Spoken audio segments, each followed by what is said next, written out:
Hello everyone, आप सभी का मेरी इस वीडियो में स्वागत है। आशा करती हूँ कि आप सभी बहुत ही अच्छे होंगे, स्वस्थ होंगे, मस्त होंगे और मतलब एकदम अच्छे से पढ़ाई कर रहे होंगे। क्योंकि हम देख रहे थे हमारा समाकलन समाकलन में हमने हमारा जो पार्ट 1 था उसे इजीली कवर कर लिया था। आज जस्ट हमारा जो होगा पार्ट 2 देखेंगे। इसमें हम समाकलन से संबंधित जितने फार्मूलेज है ना, क्लास ट्वेल्थ में जितने यूज होते हैं उसको हम देखेंगे। और मतलब पूरा नहीं, लेकिन जो पूरा आधा से अधिक है उसको देख लेंगे। उसके बाद जो मतलब एक्स स्क्वायर वाला ए स्क्वायर माइनस एक्स स्क्वायर का है उसको हम देखेंगे। लेकिन पहले हम नॉर्मल देखेंगे। और जब हम नॉर्मली देख लेते हैं, आप जानते हैं कि किसी भी मतलब अगर हमें पहाड़ तोड़ना है, आप जानते हैं कि अगर हमें पहाड़ तोड़ना है तो हमें पहले उसे छोटे छोटे टुकड़े करना चाहिए। जब हम उसे छोटे छोटे टुकड़े कर लेते हैं तो हमारा जो पहाड़ होता है वो इजीली टूट जाता है। तो आज हम जस्ट ना मतलब इस थोड़े बहुत फार्मूले देखेंगे। जो हमारा जो चैप्टर है, चैप्टर जिससे एकदम मतलब ईजी हो जाएगा और मतलब हम कम्प्लीटली जो है उसे ईजिली कंप्लीट कर लेंगे। तो आज हम समाकलन देखेंगे, लेकिन समाकलन से संबंधित कुछ जस्ट फार्मूले देखेंगे और जो उस चैप्टर के आधार हैं जिस पर हमारा जो प्रश्नावली बात कर रहे हैं 7.1 2 3 तक लगभग मतलब ई तक जिसमें है वह इसी पर आधारित है। वैसे मैं एनसीईआरटी से पढ़ाती हूँ, तो एनसीईआरटी में लगभग जो 7 ई है, 7 ई तक ये इसी फार्मूलेज पर जो हमारा पूरा बेसिक है। वैसे मतलब आज वीडियो स्टार्ट करने से पहले मैं आपको एक सजेशन देना चाहूँगी। आप सजेशन समझिए। वैसे तो मैं आपकी लगभग अब टीचर ही हो गई हूँ, ठीक। तो आप इसे सजेशन समझिए या फिर इसे ऑर्डर समझिए, ठीक। आप ना देखिए, आपका ये मई है, मई का आज लगभग 12 तारीख है। तो देखिए, ये तो मान लीजिए मई ख़त्म। उसके बाद मई, जून, जुलाई, अगस्त, आपके पास जस्ट 3 मंथ्स है। 3 मंथ्स में ना आप जितना अपना सिलेबस है, सिलेबस को एकदम ईजिली पूरा कंप्लीट कर लीजिए। उसके बाद बचेगा आपके मतलब 5 से 6 मंथ। उस मंथ्स में आपको जानते हैं क्या करना है, उसमें आपको कॉपी लिखनी है, मतलब कॉपी लिखने का प्रैक्टिस करना है, हैंड राइटिंग बनाना है और जितना हो सके लगभग 5 से 6 बार आपको रिवीजन करना है। अगर आपको बोर्ड एग्जाम में अच्छे नंबर इंक्रीज करना है तो आप लोग अभी से लग जाइए। और लगने का ये मतलब अर्थ नहीं है कि आप कुछ भी करें, आप अपने किताब पर बेसिस पर ध्यान दीजिए, मतलब ध्यान दीजिए। आप पढ़ने जा रहे हैं, ठीक है, आप रेगुलर क्लास कीजिए। मैं इस पर मतलब आपको 1% भी नहीं मना करूँगी। आप रेगुलर स्कूल कीजिए। आप क्लास में जो पढ़ाया जाता है उसे पीछे सिर्फ ध्यान दीजिए, लेकिन उससे मतलब ध्यान देने के साथ साथ आप जितना हो सके सेल्फ स्टडी कीजिए। आज मतलब अभी आपका मई है तो मई में इतने जितने दिन उतने आप एंजॉय कीजिए, ये नहीं कहूँगी ये आप मई का एंजॉय कर लीजिए, लेकिन आप जून से एकदम मतलब सक्रिय हो जाइए। आप ऐसे पढ़िए कि जून, जुलाई, अगस्त तक आपका जो पूरा सिलेबस हुआ कंप्लीट हो जाए। इसके लिए आप मतलब लगभग कम से कम 8 घंटे, 8 घंटे नहीं, कम से कम 5 घंटे सेल्फ स्टडी जरूर कीजिए। अगर आपका कमांड अगर बना है कि हमें ये करना है तो आप ऑफकोर्स या मतलब निश्चित रूप से उसे कर लेंगे। तो ये मेरा सजेशन समझिए या फिर ऑर्डर समझिए, आपको करना है तो करना है। और इसमें मैं आपकी पूरी सहायता करूँगी, क्योंकि पढ़ाना एक मात्र उद्देश्य नहीं है। पढ़ाने के साथ साथ आपके जीवन में क्या होना है, क्या नहीं होना है, आपको कब किस चीज़ की राय देनी है, ये मतलब देना भी ज़रूरी है। तो मैं आपको मतलब मैं अपना बता रही हूँ, मैंने ऐसे किया था। तो आप 3 मंथ्स ना एकदम मतलब दिल लगा के पढ़िए, एकदम ऐसे पढ़िए कि आपका जो पूरा सिलेबस है वो कंप्लीट हो जाए। और बात करते हैं तो जो 12th का सिलेबस है ये एकदम 10th जैसा ही है। मैं मतलब मुझे 11th का थोड़ा बहुत हार्ड नहीं लगा, लेकिन मतलब ईजी है। लेकिन 12th का सिलेबस बहुत ईजी है, आप इसे पढ़ने का प्रयास कीजिए, आपको ईजिली सब कुछ समझ में आ जाएगा। उसके बाद मैं मैथ का मतलब गारंटी देती हूँ कि 100 आउट ऑफ 100 मैं, अगर मैं जितने करती हूँ उससे कर रहे हैं तो आपका ज़रूर आएगा, ठीक। तो ये समाकलन का हम स्टार्ट करने जा रहे हैं। तो वही स्टार्ट करने से पहले आप जानते हैं क्या बोलते हैं, वही लाइक से सब्सक्राइब करना मत भूलिएगा और जितना हो सके वीडियोज़ को शेयर कीजिएगा। शेयर वैसे मतलब मेरा मेन उद्देश्य होता है अपनी वीडियोज़ को शेयर या कराना, यह सब नहीं होता है। मेरा बस मेन उद्देश्य ये होता है कि जो मुझसे पढ़े उससे कुछ प्राप्त हो सके।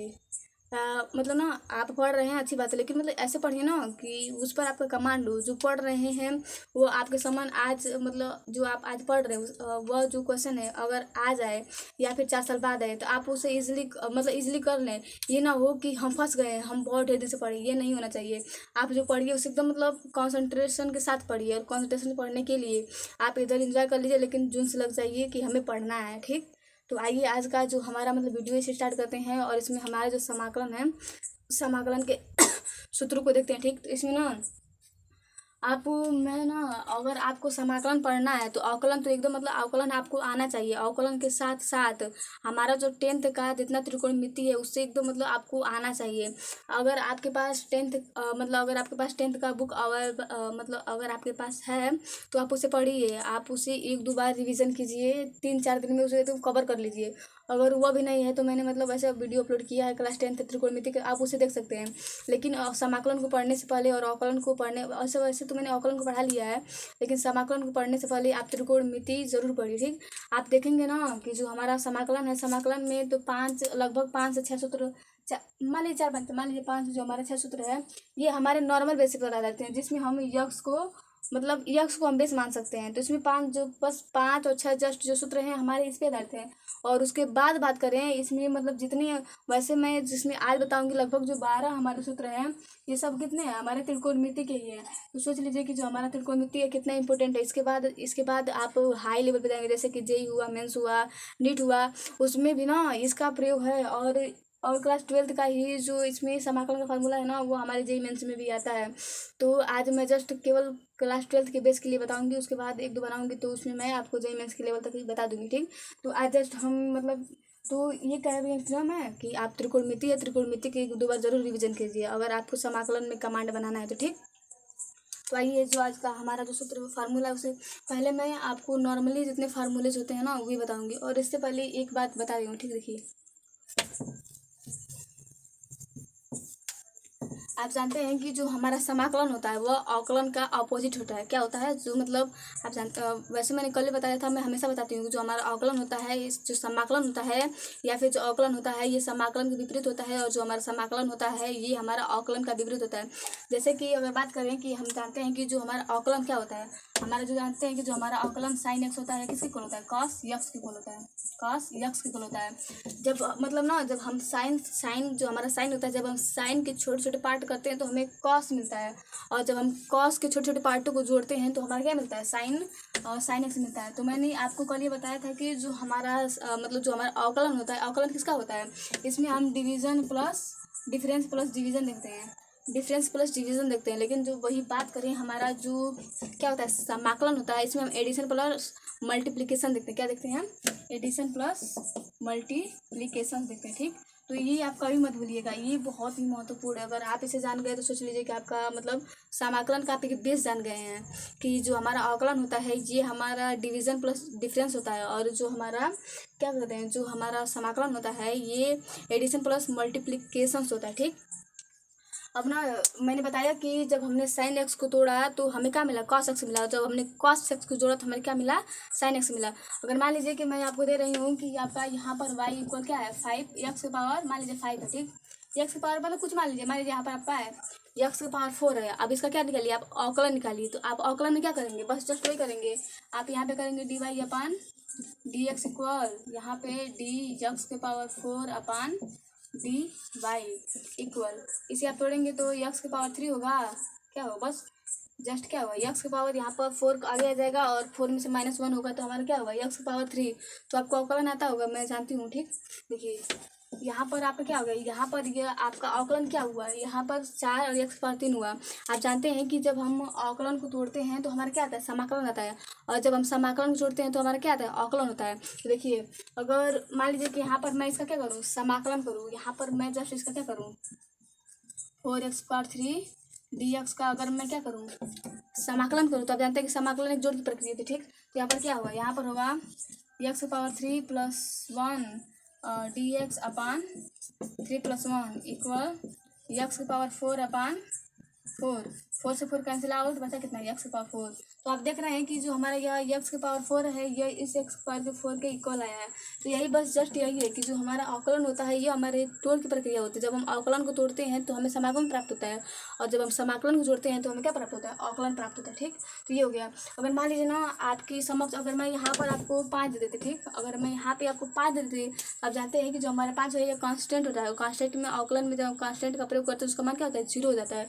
तो जस्ट यहाँ पर क्या हो जाता है, हमारा 0 हो जाता है और आंसर हमारा इतना ही आता है, 4x की पावर 3। अब बात करते हैं कि आप देखिए कि यहाँ पर अवकलन हमें बस x की पावर 4 ही है, x के पावर 4 है, हमें कहीं भी यहाँ पर 5 की प्राप्ति नहीं हो रही है। तो यहाँ पर तो आप कहेंगे कि हमारा जो का है समाकलन गलत है, लेकिन ये सही है। अगर आप यहाँ पर कांस्टेंट में अगर c जोड़ देते हैं ना तो ये इसका मतलब इसका जो मतलब होता है ये एक कांस्टेंट ही होता है। तो इसलिए कभी भी हम समाकलन में c का प्रयोग इसलिए करते हैं क्योंकि हम क्या पता हम अवकलन करते समय किसी संख्या को लिए हो और अवकलन करते समय वह संख्या हट गया हो, तो बस हम जस्ट वही मानकर c का प्रयोग कर लेते हैं कि जो हमारा कांस्टेंट है वह कांस्टेंट कुछ ना कुछ रहा होगा। तो ये हमारा एक अनुमानतः एक चीज होता है कि कांस्टेंट रहा होगा। अगर कांस्टेंट रहा भी नहीं होगा तो क्या होगा, जीरो होगा, क्योंकि जानते हैं कि जो हमारा कांस्टेंट होता है कांस्टेंट का मान जीरो होता है। अगर कांस्टेंट 1 2 3 4 5 6 7 8 9 कुछ नहीं रहा होगा तो क्या होगा, जीरो होगा। तो हम इसलिए कांस्टेंट का प्रयोग करते हैं अवकलन को और समाकलन को क्या करते हैं, व्यवस्थित या फिर बैलेंस करने के लिए। ठीक, तो ये था कि मतलब हम सी का प्रयोग क्यों करते हैं। तो मेरा बेस हो गया। अब हम जस्ट अपने सूत्र को देखेंगे जितना हमारा है। ठीक,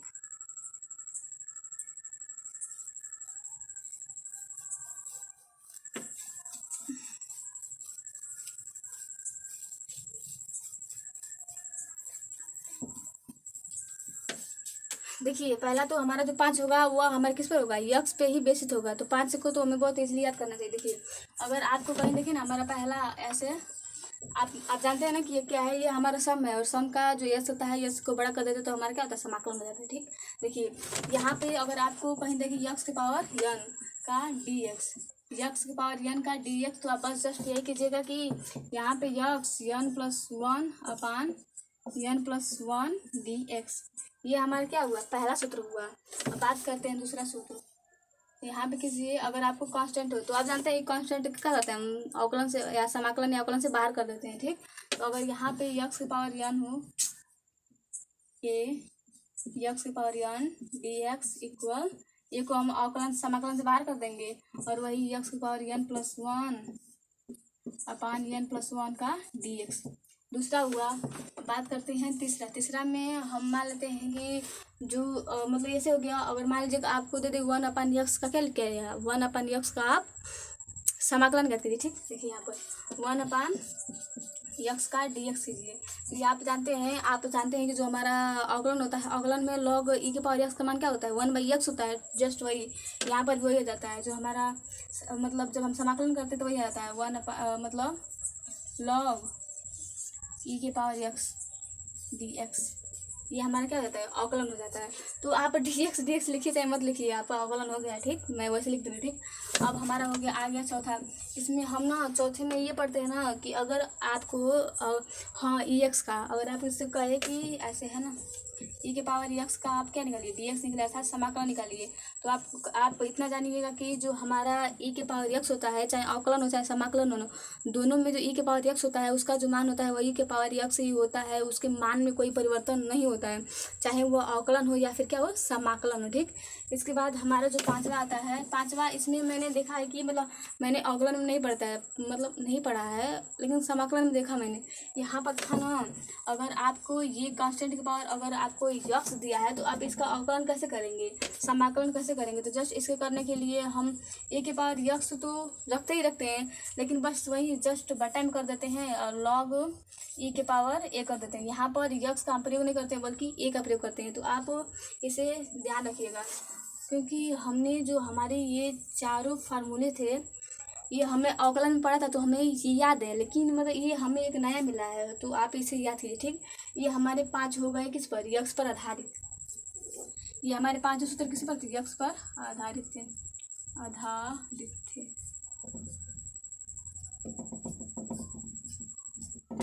ये हमारे 5 जो सूत्र थे किस पर थे, यक्स पर आधारित थे। तो आप इसे एक बार देख लीजिए, इसको मतलब ना ऐसे याद कीजिए कि जैसे ना मान लीजिए कि यक्स के पावर यन है, जस्ट तो हम जानते हैं कि जो हमारा समाकलन होता है, समाकलन की जो प्रक्रिया होती है, तो यक्स के पावर यन, तो यक्स के पावर यन है ना, तो यन प्लस वन कर दीजिए, बट्टा में यन प्लस वन कर दीजिए, खत्म। अब आपके समक्ष आ गया one by x. One by x कैसे किया जाता है, तो हम जानते हैं कि जो हमारा अवकलन होता है, अवकलन में लॉग एक्स का मान होता है वन बाई एक्स, तो जस्ट ये है पर वही होता है। इसमें जो वन बाई एक्स का मान होता है ये होता है लॉग ई के पावर एक्स, खत्म।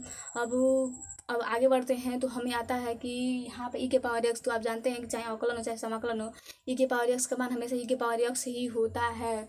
इसमें भी हमारा जो जब समाकलन करते हैं ई के पावर एक्स का तो वो भी ई के पावर एक्स ही हो जाता है।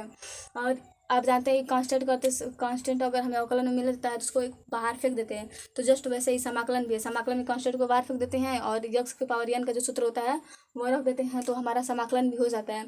इसमें बस जस्ट वन मतलब विशेष रूप से ध्यान देने की बात है कि अगर ए के पावर एक्स तो क्या करते हैं, तो ए के पावर एक्स तो बस वही करते हैं, ए के पावर एक्स कर देते हैं, बट्टा कर देते हैं और लॉग कर देते हैं, ए के पावर एक्स कर देते हैं, हमारा जो होता है ये कंप्लीट हो जाता है। ठीक, तो देख लीजिए। इसके बाद अब हम त्रिकोणमिति पर आधारित जो है हम समाकलन के सूत्र लिखेंगे। ठीक,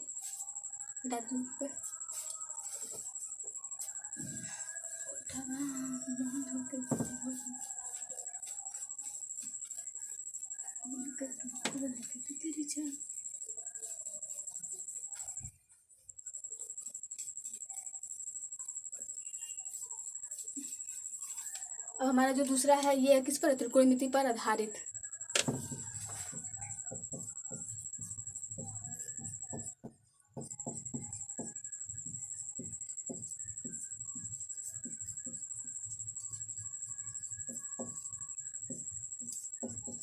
त्रिकोणमिति पर आधारित, ठीक। तो इसमें जो हमारा पहला सूत्र ये आता है कि आप बताइए कि जो हमारा साइन होता है, साइन का समाकलन क्या होता है। तो आप जानते हैं कि जो हमारा साइन होता है, साइन का अवकलन क्या होता है, साइन मतलब साइन का अवकलन क्या होता है, कॉस थीटा होता है। इसमें जस्ट माइनस जुड़ जाता है, साइन का जो होता है माइनस कॉस होता है, और जो कास का होता है साइन होता है। उसमें जो कास का होता है आप जानते हैं कास का क्या होता है, माइनस साइन होता है। तो इसमें बस विपरीत है, ठीक। इसमें जो अवकलन है, अवकलन जानते हैं कि समाकलन का विपरीत है, इसलिए चिन्ह का भी हम क्या देखते हैं, परिवर्तन देखते हैं, ठीक। देखिए अगर आपसे कोई कहे कि आपको दिया है साइन एक्स डी एक्स का आप समाकलन कीजिए, तो आप कहिएगा कि जो हमारा ये होता है ये कितना होता है, माइनस कॉस एक्स के इक्वल होता है। क्योंकि आप जानते हैं कि जो हमारा अवकलन होता है, अवकलन में साइन एक्स का क्या होता है, कॉस एक्स होता है। तो जस्ट यहाँ पर भी चूंकि ये अवकलन का विपरीत है, इसलिए समाकलन में माइनस जुड़ जाता है। तो जो हमारा साइन एक्स का अवकलन होता है, जो हमारा साइन एक्स का समाकलन होता है वो क्या होता है, माइनस कॉस कॉस मतलब माइनस कॉस एक्स होता है, ठीक। अब बात करते हैं इसमें दूसरा, आपसे कहे कि आप cos x का क्या निकालिए, समाकलन करिए। तो आप जानते हैं कि अवकलन में जो हमारा cos x होता है उसका अवकलन जो होता है माइनस साइन x होता है। तो यहाँ पर चूंकि यह अवकलन के विपरीत है तो यहाँ पर प्लस साइन x हो जाएगा, ठीक। तो यहाँ पर हो जाता है साइन x, और भी किस में, प्लस में। अब बात करते हैं तीसरा में, आप जानते हैं कि जो हमारा सेक स्क्वायर एक्स तक मतलब यहाँ पे देखिए, आप जानते हैं कि जो हमारा सेक स्क्वायर एक्स होता है ये किसका अवकलन होता है। तो आप कहिएगा कि जो हमारा सेक स्क्वायर एक्स होता है, माइनस में होता है इसमें मतलब प्लस दिया, ठीक। तो आप कहिएगा कि जो हमारा सेक स्क्वायर एक्स होता है यह हमारा होता है 10x के इक्वल। अब बात करते हैं, आपसे कोई कहे कि मतलब सेक स्क्वायर एक्स का समाकलन निकालिए, तब कहिए कि जो हमारा सेक स्क्वायर एक्स होता है ये हमारा 10x के इक्वल होता है। इसमें ना जो मतलब जो परिवर्तन देखने को मिलता है, कुछ ही मिलता है और कुछ में सब समान रहता है, ठीक। अब आपसे कोई कहे कि आप निकालिए ना सेक एक्स डॉट 10x का अवकलन। आप जानते हैं कि इसका अवकलन क्या होता है, सेक एक्स होता है। मतलब आप जानते हैं कि जो हमारा सेक एक्स होता है, सेक एक्स का अवकलन क्या होता है, 10x into sec x into 10x। मैं बताऊँ मतलब किताब खोले रहो ना तो बार बार उसी पे ध्यान रहता है, दिमाग खराब होता है। देखिए आप जानते हैं कि जो हमारा सेक एक्स होता है, सेक एक्स का अवकलन क्या होता है, 10x इंटू सेक एक्स। तो वही सेक एक्स इंटू 10x का जो हमारा समाकलन हो जाएगा वो हो जाएगा हमारा सेक एक्स। अब बात करते हैं हमारे चौथे पे। अब हमारा देखिए हमने साइन का निकाल लिया, कॉस का निकाल लिया, टेन का निकाल लिया और सेक का निकाल लिया। हमें बस दो अब प्राप्त है, एक तो हमें क्या काट का निकालना है और दूसरा हमें कॉस सेक का निकालना है, ठीक। तो आपसे कोई पूछे ना कि आप बताइए कि जो हमारा कॉसेक स्क्वायर एक्स होता है इसका क्या कहते हैं, अवकलन समाकलन क्या होता है। कहिएगा कि जो हमारे होता है, हमारे होता है कॉट एक्स के इक्वल होता है, माइनस कॉट एक्स के इक्वल होता है, minus cot x plus cot x होता है, सही है, माइनस कॉट एक्स होता है। फिर ना यहाँ पे जो हमारा छठा, वैसे मैंने मतलब इसमें से का छः है और छः हम इन्वर्स का पढ़ते हैं, छः का जस्ट हम नॉर्मल पढ़ लेते हैं और जो छः होता है उसमें हम इन्वर्स पढ़ते हैं। तो अब बात आती है कि जो हमारा ये होता है, अब बताइए कि जो हमारा कॉसेक एक्स इंटू जो कॉट एक्स है यह किसका, इसका समाकलन क्या होगा। तब कहिए कि इसका जो हमारा समाकलन होगा ये क्या होगा, कॉसेक एक्स होगा, ठीक, कॉसेक एक्स होगा। तो ये हमारे छः हो गए जो कि एकदम मतलब अवकलन के जस्ट विपोजिट हैं, मतलब ऑपोजिट है। तो इसमें हमने देखा कि जो हमारा साइन एक्स होता है, साइन एक्स का समाकलन क्या होता है, माइनस कॉस एक्स होता है। जो हमारा कॉस एक्स होता है, कॉस एक्स क्या होता है, साइन एक्स होता है। जो हमारा सेक स्क्वायर एक्स होता है इसका 10x होता है। जो हमारा सेक एक्स इंटू 10x होता है इसका जो हमारा मान होता है क्या होता है, सेक एक्स होता है। और जो हमारा कॉसेक स्क्वायर एक्स होता है उसका माइनस कॉट एक्स होता है। और जो कॉसेक एक्स इंटू कॉसेक और कॉट एक्स होता है वो हमारा कितना होता है, कॉसेक एक्स होता है। ये तो हमारा अवकलन का ही, अवकलन में भी हमने यही पढ़ा था, बस थोड़ा बहुत मतलब चिन्ह का विपरीत है। तो आप इसे देखेंगे तो इसलिए आपको, अरे अभी तो याद ही हो गया होगा, ठीक, देख लीजिए। इसके बाद हम जो छः हैं वह भी मतलब त्रिकोणमिति पर आधारित, लेकिन त्रिकोणमिति पर ही आधारित है, लेकिन उसमें हम जस्ट इनवर्स देखते हैं, किसी भी -1 देखते हैं। मतलब ऐसे किसी भी जब हम 6 त्रिकोणमिति अनुपात निकालते हैं ना उसमें हम -1 देखते हैं। तो ये हमारा 6 हो गया। आपने देखा कि 5 उसमें 6 इसमें 11 ये हो गए, मतलब 5 एक्स पर आधारित थे, 6 त्रिकोणमिति पर हो गए और 6 हमें और पढ़ना है, ठीक।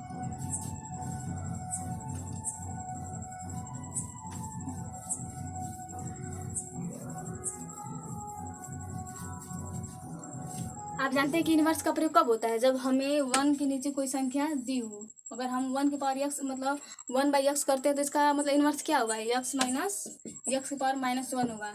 तो आप विशेष ध्यान रखिए, जब हम इनवर्स पढ़ते हैं तो हमें उसमें कोई भी संख्या अगर दी होगी तो वह 1 के अपान में ही दी होगी। जब आप इसे ध्यान रखेंगे तो आपको किसी भी प्रश्न को या फिर किसी भी फार्मूले को याद करने में 1% की तकलीफ नहीं होगी। ठीक, इसमें जो हमारा पहला आता है ना, ये आता है कि जो ये है 1/√1 प्लस x स्क्वायर का बताइए, क्या बताइए आप? इसका समाकलन बताइए। तो आपसे कोई ये पूछे कि आप माइनस होता है प्लस होता है माइनस होता है, यहाँ पे माइनस होगा, माइनस होता है, माइनस होता है। देखिए, आपसे कोई कहे कि आप ना इसका मतलब क्या कीजिए, समाकलन कीजिए। आपको दे दिया है 1/√1 माइनस x स्क्वायर का समाकलन कीजिए। तो आपको जब कभी भी जब आपको ना प्लस दिखे तो आप इसका कहिए कि ये हमारा होगा साइन इनवर्स x। क्या होगा? Sine inverse x। जो इसका मान होगा ना, अगर आपसे कोई कहे कि आप समाकलन कीजिए 1/√1 माइनस x स्क्वायर का, अगर वह प्लस में, अगर +1 है तो आप कहिएगा कि इसका जो मान होगा ये हमारा क्या होगा? साइन इनवर्स x होगा। अब हमारा जो दूसरा है ये है कि 1 माइनस में है, इसमें √1 माइनस x स्क्वायर, इसका आप क्या बताइए? तो आप कहिएगा कि जो इसका हमारा होगा ये कास इनवर्स x होगा। ठीक, क्या होगा? कास इनवर्स x होगा। जब प्लस हो तो साइन x, जब माइनस हो तो कास x। इसके बाद बात करें हमारा जो तीसरा आता है, तीसरा में हमें आता है कि आप बताइए ना 1/, यहाँ पे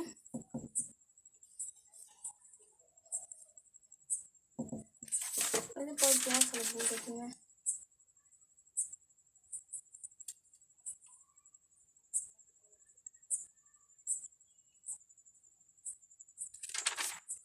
इसमें जो हमारा तीसरा आता है ना, हाँ कंफ्यूज कर रहे हैं।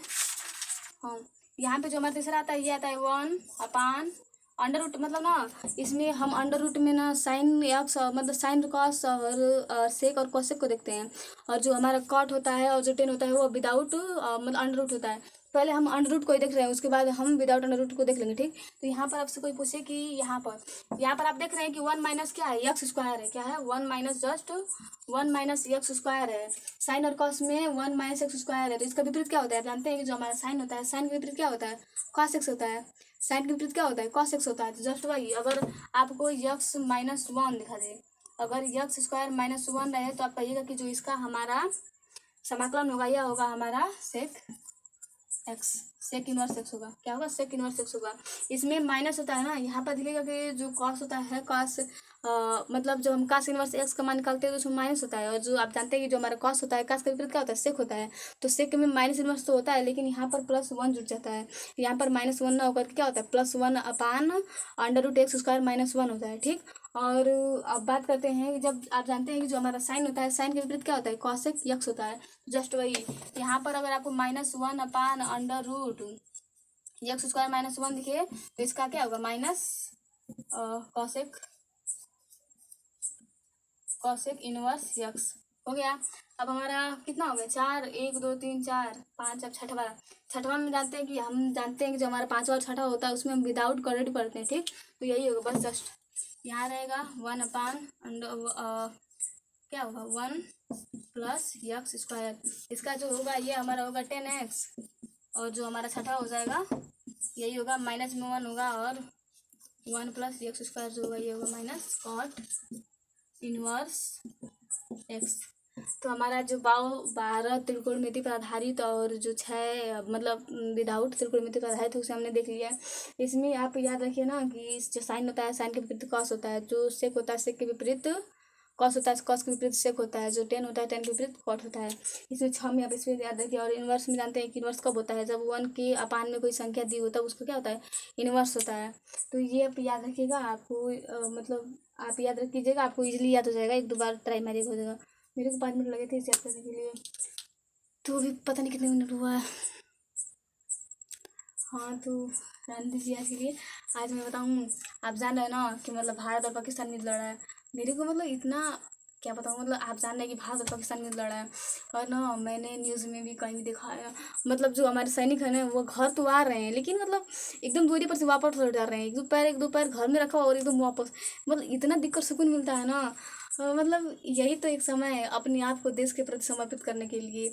आप जानते हैं कि हम वैसे मतलब हम जितने हुए बिहार हुए मतलब पूरे भारत के तो नहीं, लेकिन अगर मैं मतलब बात करें यूपी की और बिहार की, तो हम लोग की पहली थर्ड क्या होती है, चाहे ज़िंदगी रहे चाहे आर्मी बनना है। तो मतलब इस समय देखकर इतना सुकून मिल रहा है ना कि काश हम भी होते, हमें भी वैसा मौका मिलता। और ये मतलब शब्द नहीं है कि कोई उसे व्याख्यात किया जाएगी, एकदम मतलब घर जस्ट आ रहे हैं और बॉर्डर का फोन आ जा रहा है, मतलब कुछ ज़्यादा ही सुकून मिलता है। अब मैं बताऊँ आपको, मेरा ड्रीम तो मतलब कुछ और है, लेकिन पहला जो ड्रीम ना मैं बताऊँ मेरा आर्मी ही है। एकदम मतलब कुछ ज़्यादा ही सुकून मिलता है, उसका ना वर्दी देख लो ना तो लगता है कि साला एकदम ज़िंदगी आराम की है। मतलब आर्मी की ज़िंदगी सबको नसीब हो, वहाँ पर एकदम मतलब जाके बॉर्डर पे लड़ो, अपने देश की रक्षा करो।